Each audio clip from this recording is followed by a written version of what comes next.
Bien, gracias, buenos días. Explico el material. Como verán es muy amplio, como casi todos los materiales son así. La idea es que ustedes se lleven algo adicional a esto. Cuando me pidieron el curso vi algunas solamente reglas, intereses, regalías y servicios.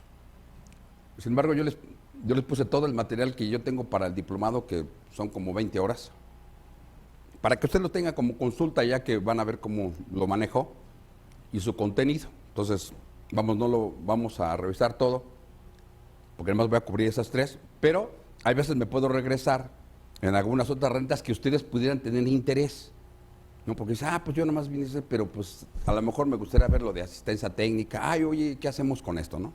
Bueno, hasta atrás, en la parte de atrás, hay un material que dice anexos. En esa parte, para la gente igual que está de aquel lado, anexos, en la última parte, viene ahí mero, sí, ahí es donde está viendo. Hay unas tablas exactamente de las rentas más recurrentes que existen en los tratados, ¿no? Y otra es el estado que guardan los tratados, cuándo fue aprobado, cuándo entró en vigor y todo eso. Entonces ahí viene el tratamiento que debemos de seguir en cuanto a tratados internacionales de los tres tipos de renta: de los intereses, regalías, dividendos. ¿Ya lo ven? Y con eso terminamos el curso de hoy. ¿Ya lo vieron? Ahí está. Por país, y ahí está esa información así como muy valiosa, ¿no? Ahí está. Entonces, si nosotros queremos aplicar un tratado internacional con estos tres tipos de rentas, pues ya tenemos ahí una guía orientadora. ¿Sí? ¿Ya lo vieron? Nada más ahorita está como presentación. ¿Sí? Bueno. Cualquier cosa, pues bueno, me van comentando y ya. Bueno. Luego hay veces cuando empiezo con esta parte de los tratados, les digo, ¿y dónde se encuentran físicamente los tratados, no? Bueno, esta bóveda es una bóveda antigua. Les saqué yo foto, por se ve así, miren, ¿no? Que es donde se resguardan los tratados internacionales y está ubicada en la Plaza de las Tres Culturas, allá en Tlatelolco. Yo ni idea, ¿eh? Yo apenas la acabo de saber hace como 20 años. No, unos 5 años a lo mejor. Fui a un diplomado de Derecho Internacional impartido por la Secretaría de Relaciones Exteriores y nos dieron una visita guiada. Y ahí dicen, pues mira, aquí se resguardaban los tratados internacionales. Ahora ya no, ya hay un lugar específico, todo un piso, y tienen hasta temperatura y todo, y son vitrinas, hasta el Tratado de Libre Comercio, tratados de muchos años, y ahí se ven físicamente, ¿no? Más que uno no los puede tocar porque están en una bóveda y con una temperatura así todo, muy light, ¿no? Pero muy bonito. Dije, qué bueno. Si algún día ustedes quieren ir, pueden ir un fin de semana, son visitas guiadas, y ahí pueden ver los tratados. Es interesante, ¿no? Más cultura. Bueno, ahí lo puse yo. Bueno. Vamos a ver ahorita lo que son los tratados internacionales. Sin embargo, hay veces nada más queremos aplicar, pues exactamente nada más lo que dice cuánto es la tasa de retención y ya, ¿no? ¿Cuánto es y se acabó? Digo,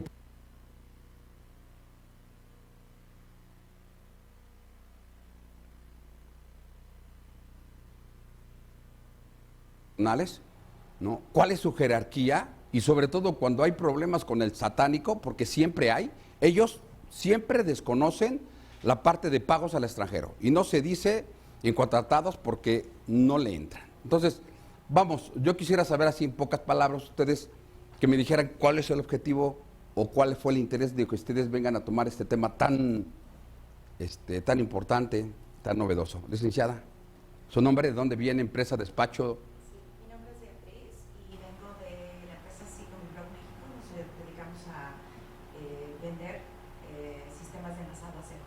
¿De qué? De envasado aséptico. Ok. ¿Y el tema? ¿Por qué te trajo la atención? Uno, porque es una multinacional. Uh-huh. Tenemos operaciones operaciones con compañías ¿Relacionadas? En Estados Unidos y en Europa. Ok, muy bien. ¿Por allá ustedes? Hola, ¿qué tal? Muy buenos días, doctor. Mi nombre es Israel Vadillo. Vengo del despacho García Hidalgo Tax Advisors. ¿García qué? García Hidalgo Tax Advisors. En este sentido, nosotros realizamos defensa al contribuyente y es el interés de poder tomar un poquito mayor de contexto en la interpretación y aplicación de los tratados internacionales. Nos llegan muchas veces casos de consultoría, muchas veces, como usted bien comenta, el SAT llega con facultades de comprobación en ciertos contribuyentes que tienen operaciones susceptibles a la implementación de tasas, y también ahí estamos como un poquito cojos en ese sentido. Es el interés y por eso estamos aquí presentes. Ok. Es la misma situación. Mire con él. Sí, venimos los dos del mismo despacho.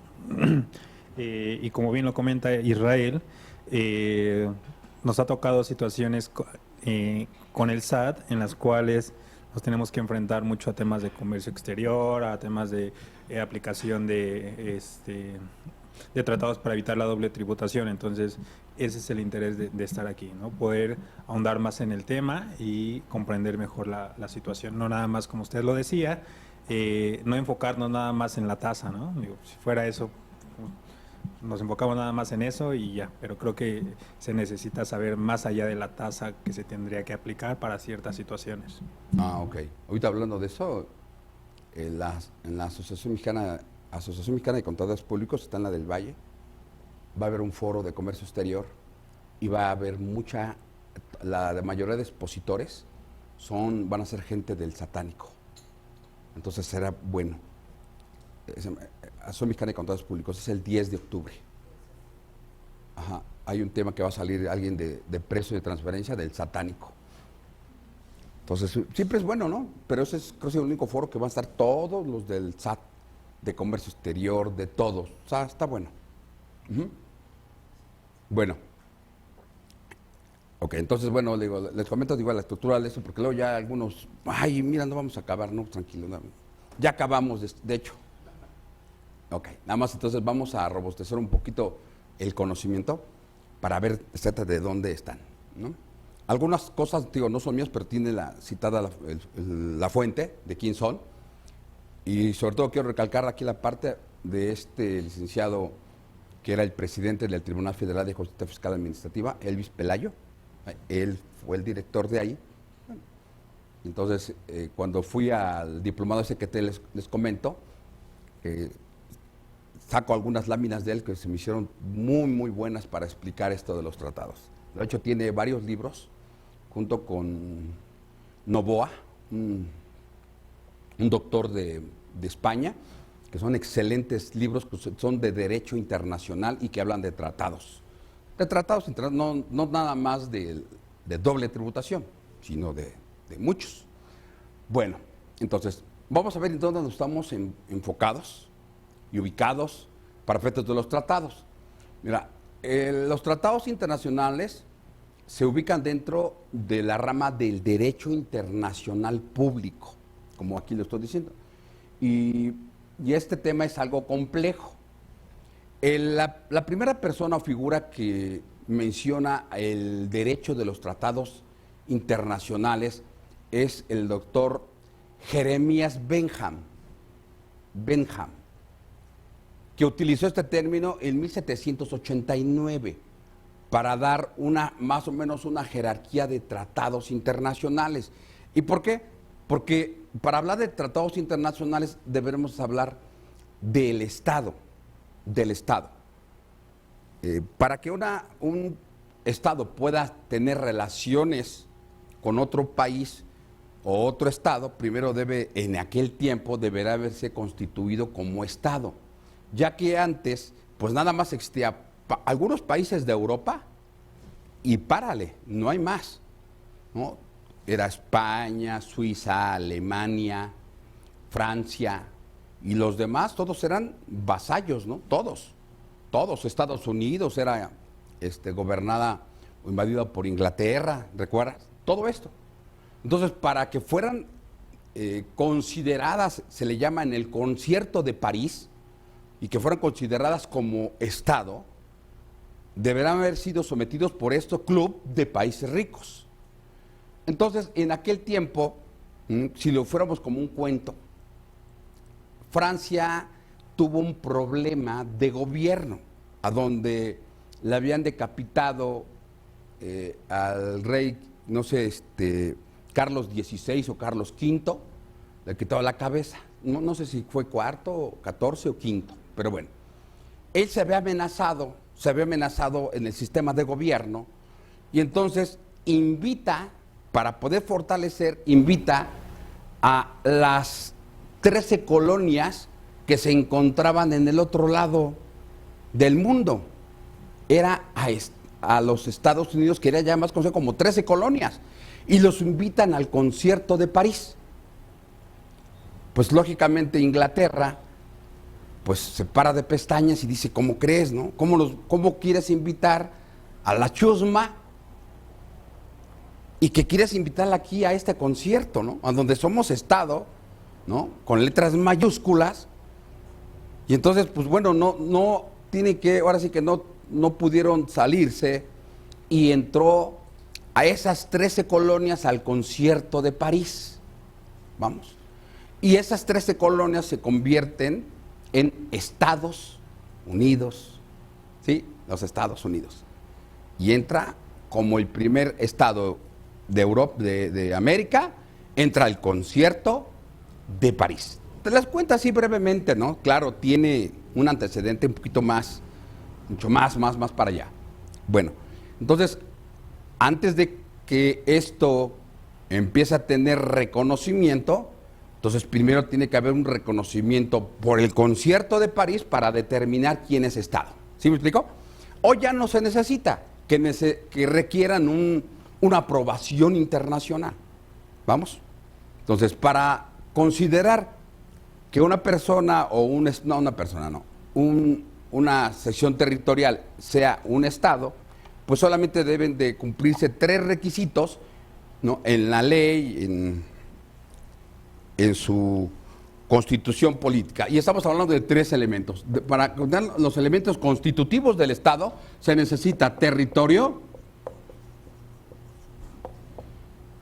la población y el poder. No gobierno. Gobierno, no. El gobierno va y viene, pero el poder es constituyente y se constituye en uno solo. Y para su ejercicio está el poder ejecutivo, poder legislativo y poder judicial. Para su ejercicio. Estos son los elementos constitutivos del Estado. Ok. Entonces, cuando el Estado quiere tener relaciones, ¿no? O comunicación con otros estados, otro estado, entonces ya no hay diferencia. Estados Unidos americanos, Francia, España, son estados y todos son el mismo nivel, la misma jerarquía. ¿Sí vamos bien? Y al realizar una relación entre estados se le llama una soberanía. La soberanía de cada estado. Cada estado es soberano para ejercer su administración o el sistema de gobierno que él le plazca. Y ningún otro estado puede intervenir en sus relaciones políticas del otro estado. Así se estén matando, así en Venezuela les esté cayendo, pues ningún país puede llegar a intervenir en sus relaciones comerciales, diplomáticas, fiscales, económicas, de cualquier tipo, de cualquier índole.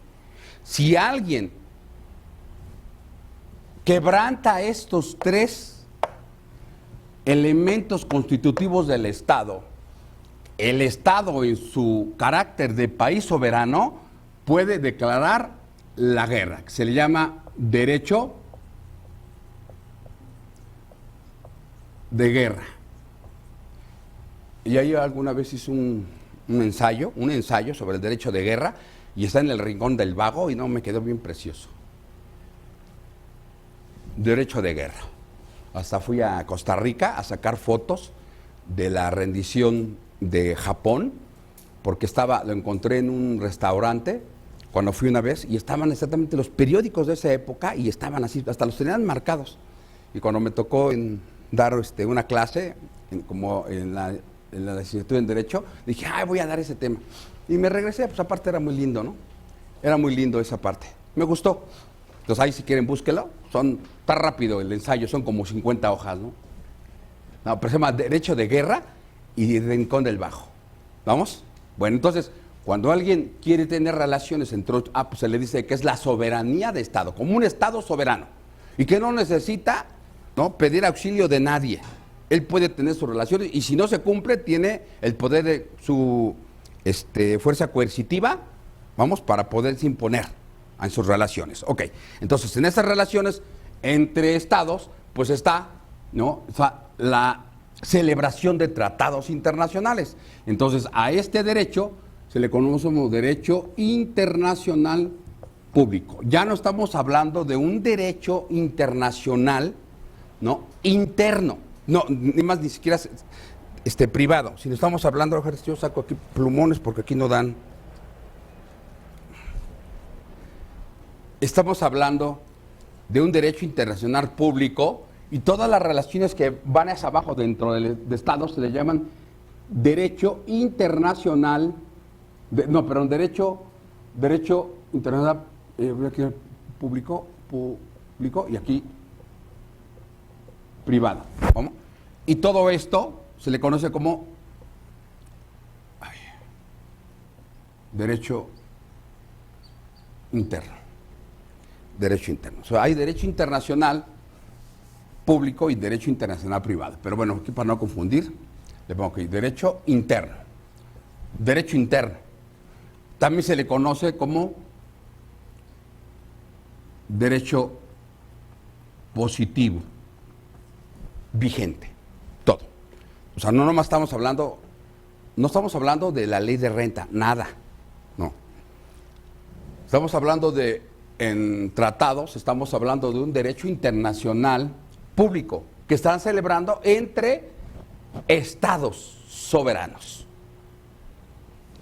A ese derecho internacional público se le dice derecho de gentes, así se le llama.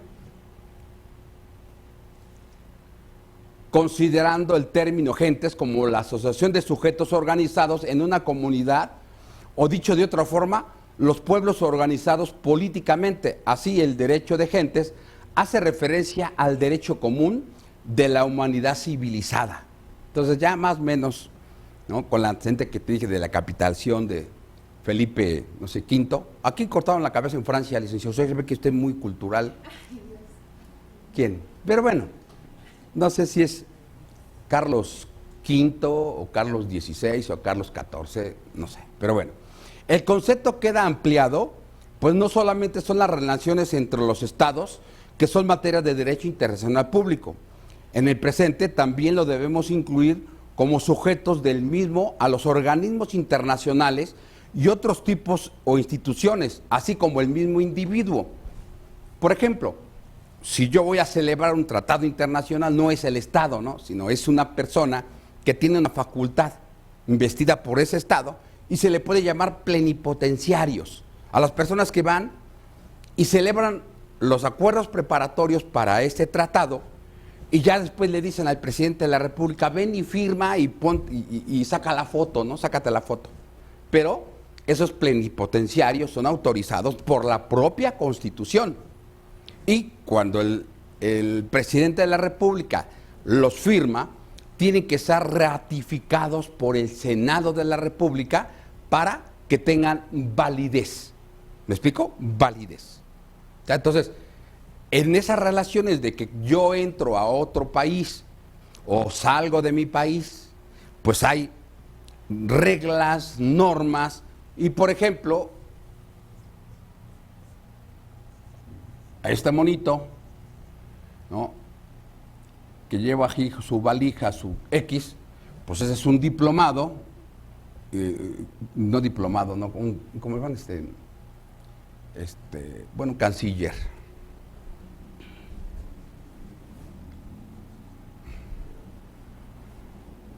pues se le llama consitoris, ¿cómo te dije el nombre? Plenipotenciarios. Plenipotenciarios. Pues ellos se van a identificar con su pasaporte, ¿no? Con su pasaporte. Pues esta es una identificación que está regido por el derecho internacional público, y ese es privado, y este es derecho internacional público. Y este derecho internacional público, pues también forma parte del derecho internacional, como el derecho también de gentes. Y si son como plenipotenciarios, pues tienen derecho a pasar valijas sin necesidad de revisión. ¿Vamos? Entonces, bueno.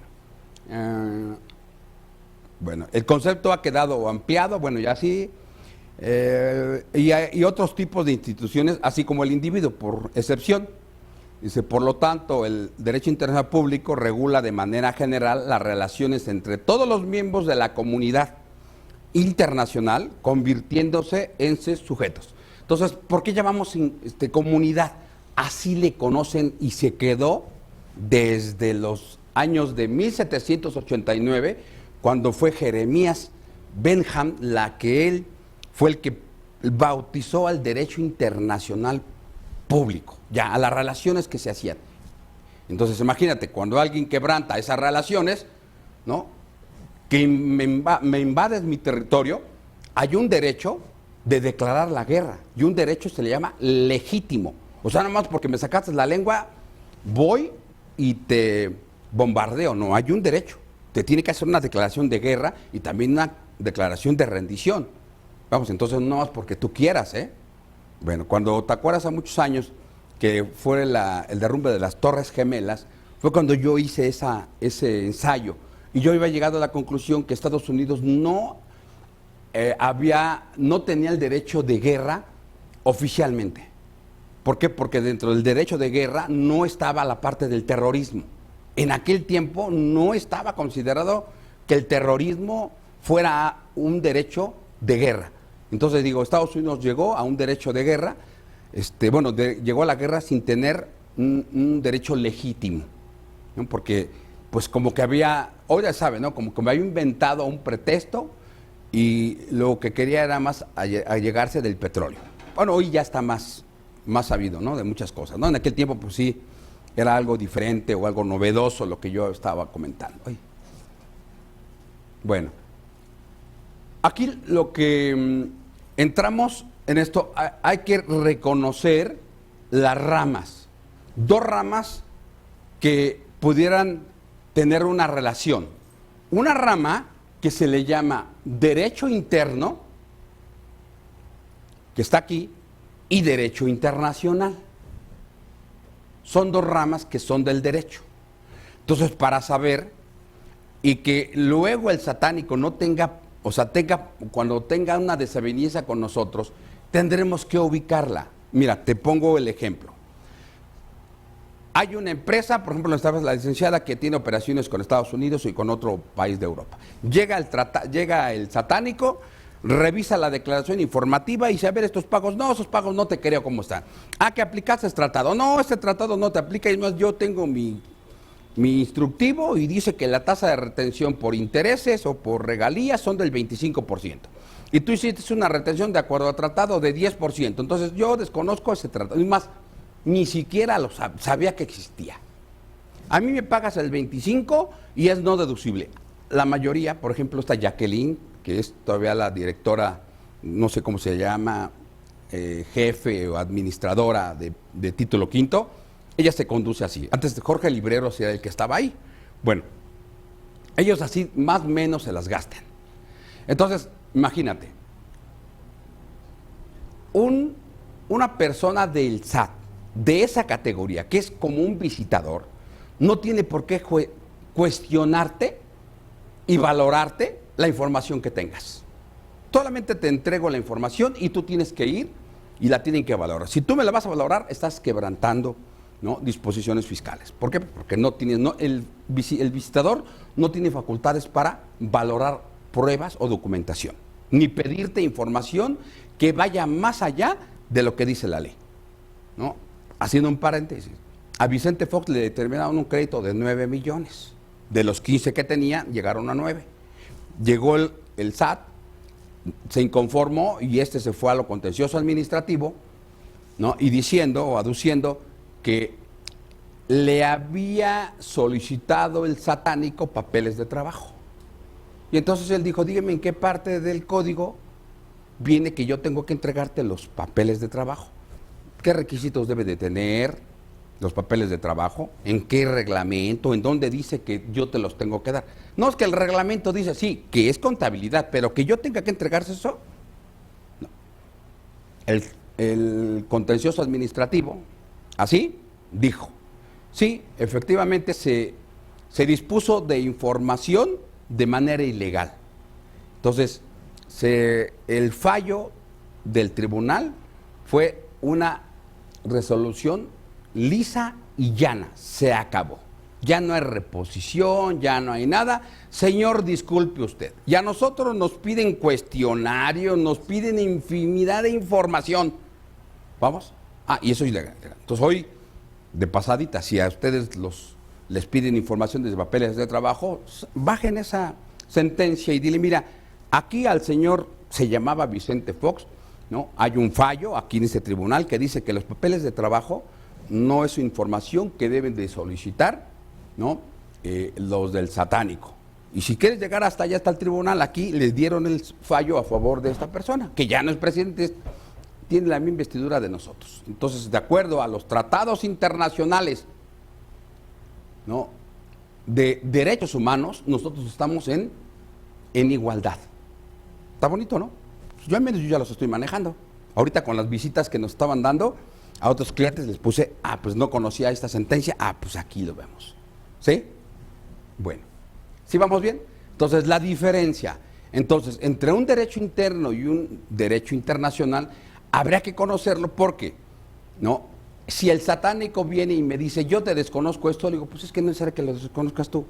Los estados ya se pusieron de acuerdo para evitar la doble tributación, y lo que hicieron no es tanto evitar la doble tributación, más bien sería mejor decir tratados para la distribución o partición de la tributación, porque el hecho de que nosotros tengamos una tabla hasta atrás, ¿no?, que diga dividendos, intereses, regalías, 10%, eso quiere decir que en el país de la fuente ellos van a pagar una tasa y por el país de la fuente otra.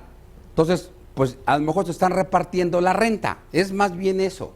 Entonces, si el satánico está inconforme, o sea, hay un mecanismo de derecho internacional. Estamos hablando entre estados. Lo que dice tu derecho interno, a nosotros, al satánico no le debe de interesar, ni siquiera puede invocar. O sea, aquí, ley del impuesto sobre la renta, aquí, solamente como normas adjetivas. ¿Por qué? O sea, no sustantivas. De acuerdo a nuestro derecho internacional, un Estado no puede, creo que invocar, no sé si está por aquí, déjame preguntar común, bueno, si estábamos para allá. Bueno, un Estado no puede invocar sus relaciones o su derecho interno para no cumplir con sus compromisos internacionales. Pues sí, ¿no? Es que yo tengo mi memorándum que mata ley, mata jurisprudencia, mata todo. Entonces, un Estado no puede invocar su derecho interno para no cumplir las relaciones celebradas entre Estados. Alguien de cuarta nivel, y que manda, ¿no?, a la perrada para que vaya a visitar, va a pesar más que las relaciones internacionales. Vamos, inclusive dentro de los tratados existe para poder disipar, ¿no?, desavenencias entre desconocimientos del satánico, existe acuerdos. Vamos, entonces ve que estamos en presencia de un derecho internacional que está por arriba de nuestro derecho interno. ¿Sí vamos bien? Entonces es muy importante conocer esta relación, ¿no? Y sobre todo, qué es lo que debemos entender por derecho interno y derecho internacional y cuáles más o menos son sus características. Regula las relaciones internas del Estado. ¿Vamos? ¿Que son internas? Sí. Aquí, regula las relaciones externas del Estado. Regula soberanamente a través de los órganos de Estado a los sujetos gobernados. ¿Cómo? Mediante la Constitución. La Constitución tiene dos formas, la dogmática y orgánica. Dogmática, donde están todos los derechos fundamentales, y la orgánica, que es cómo se organiza, cómo se administran los recursos, ¿no?, del Estado, toda la administración pública. Es producto unilateral de un proceso legislativo del Estado. No requiere de otros. Tenemos nuestro Congreso, nuestro poder, que se dedica, si es que se puede decir, a velar por nuestros intereses, ¿no? Como ahorita el paquete económico y la otra ley que se le conoce como la ley de delincuencia organizada, que está equiparando a la defraudación fiscal como delincuencia, y que cualquier persona que esté en ese o que se subsumiera en esta hipótesis de ley puede ser privada de su patrimonio y puede ser sometida a un proceso penal sin gozar su libertad. O sea, debe estar procesada en una cárcel de máxima seguridad, así como los secuestradores, violadores, asesinos, políticos, todo lo peor, lo mejor de lo peorcito, allá está. O sea, debe de rendir o ¿cómo se dicen? Llevarse el proceso dentro de una cárcel. Se le llama una prisión preventiva oficiosa, que todavía no entra en vigor, porque son 90 días y todavía falta. Unos dicen, no, ya te van a meter a la cárcel. No, espérame, tranquilo. Primero tienes que cometer un delito que sea considerada como delincuencia organizada y sobre todo que rebase un umbral de 7.8 millones. Y por declaraciones ayer que dijo Morena y que yo he tenido un poquito de acercamiento con ahorita de Cámara de Diputados, han dicho esta manera, que Morena tiene instrucciones de no quitarle ni una coma al paquete económico. Así, aguas. Y yo le estaba comentando, yo creo que está ahí muy bien, ¿eh? Se lo dice el señor Gerardo Nieto y otros, Carlos,